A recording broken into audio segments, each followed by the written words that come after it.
మనం వ్యవహారం ఉన్నప్పుడు నీకున్నటువంటి ఏవైనా ఆలోచనలు తలంపులు అన్నీ కూడా మార్చుకొని దేవుళ్ళు ఉండడానికి ఇష్టపడుతున్నావా, లేకపోతే మరలా లోకానుసారంగా ఉండడానికి ఇష్టపడుతున్నావా?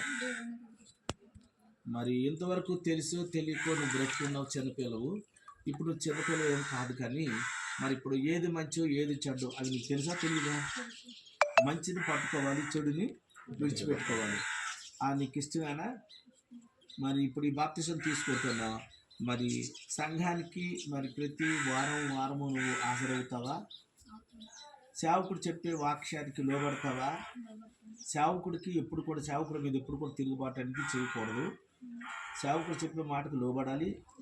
మరి బాప్తిసం తీసుకుంటున్నా, మీ నాన్నగారు ఒత్తిడి కానీ, మా ఒత్తిడి కానీ, ఇక్కడ అయ్యగారి ఒత్తిడి కానీ, ఎవరు ఒత్తిడికి చేశారు? బలవంతం చేశారా? నీకు ఎవరైనా చెప్పారా? నీకేమైనా ఇబ్బంది ఎవరు పెట్టారా బాప్తిసం తీసుకోమని? ఇది నీ ఇష్ట ప్రకారం తీసుకుంటానవా, మా ఇష్ట ప్రకారం తీసుకుంటానవా? మరి ఇప్పుడు బాప్తిసం తీసుకున్న తర్వాత మాదిరికరంగా నువ్వు బ్రతకాలి. మాదిరికరంగా ఉంటావా? పాపం విడిచిపెట్టాలి. పాపం జోలికి వెళ్ళకుండా దేవునికి సాక్షిగా దేవుని కుమార్తెగా ఉండడానికి ఇష్టమేనా? మరి నీకు ఇష్టమైతే ఇప్పుడు బాప్తిసం ఇవ్వడానికి మరి సేవకులు ఉన్నారు, నేను ఉన్నాను, మాకు కూడా బాప్తిసం ఇవ్వడానికి ఇష్టమే. నీకు ఇష్టమే కదా? మందిరానికి ఆదివారం క్రమం తప్పకుండా మందిరానికి వెళ్ళాలి, వాక్యము వినాలి, గ్రహించాలి. చిన్నపిల్లవు ఇంకా నేను చిన్నపిల్లలకు కాదనుకొని లోకానుసారంగా తిరిగినట్టుగా అయితే చూసిన ఏమంటారంటే, నువ్వు దేవుడు నమ్ముకోనకాల, నీకు ఎవరు చెప్పారు, ఎవరు బాప్తిసం ఇచ్చారు, ఇదేనా అని తిరిగి సేవకుల మీదకి రిపీట్ అవుతాయి మాటలు. అవి మరలా రాకూడదు. దేవునికి దగ్గరలో ఉండాలి, పాపానికి దూరంగా ఉండాలి. నేను ఒకటి చెప్పాలి, దేవునికి పాపములకు నీకు సమ్మతమేనా? నీకు ఇష్టమేనా? సరే అయ్యగారు ప్రార్థించండి ఒకసారి కోసం.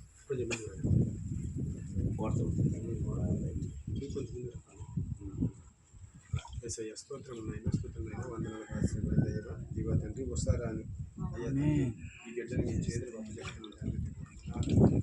చిత్తమైతే మీకు అనుకూలమైతే మీకు ఇష్టమైతే బిడ్డని పుట్టి ఇప్పుడే మీ పరిశుద్ధాత్మ ద్వారా అభిషేకించండి తండ్రి. మీకు చెల్లిస్తాను అయ్యా తండ్రి.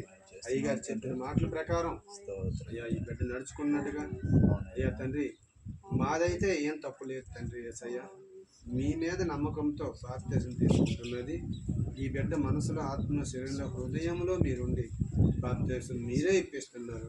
అందరిని బట్టి మీకు వందనాలు స్తోత్రాలు చెల్లిస్తూ ఏ సత్పరిశుద్ధ నామములో అడిగి పెట్టుకుంటున్నాము. సరే అయితే ఇప్పుడు మరి సంఘం ఎదుటను దేవుని ఎదుటను పరిశుద్ధాత్మ నామంలో నీకు ఇప్పుడు యేసు నామంలో నీకు బాప్తిసం ఇస్తాను. పరిశుద్ధ దేవుడా వందనాలు, స్తుతి, స్తోత్రం. దాని కొరకు ప్రార్థిస్తున్నాం. నీ దాసుడు నేను కలిపి నీ సేవకురాలతో మేమందరం కలిసి నీ బిడ్డలందరూ ఎదుట అయా బిడ్డ కోసం మేము ప్రార్థన చేస్తున్నాం. ఆయన నీ కుమార్తె ఒకసారి నీ కుమార్తెని మీరు స్వీకరించమని ప్రార్థిస్తున్నాను. నీ సాక్షిగా వాడుకోమని ప్రార్థిస్తున్నాను. నీ సాక్షిగా వాడుకోమని ప్రార్థిస్తున్నాను. నీ సాక్షిగా వాడుకోమని ప్రార్థిస్తున్నాను. వెంటాడుతున్న దురాత్మ నువ్వు యేసు నామమును విడిచిపెట్టుకోమని ఆజ్ఞాపిస్తున్నాను. యేసు శక్తి గల నామమును పమరికి ఆజ్ఞాపిస్తున్నాను. ఇప్పుడే నీ కుమార్తెకు ఆరోగ్యం ఇచ్చి నీ సాక్షిగా వాడుకోమని యేసు నామములో అడుగుచున్నాం తండ్రి. ఆమేన్.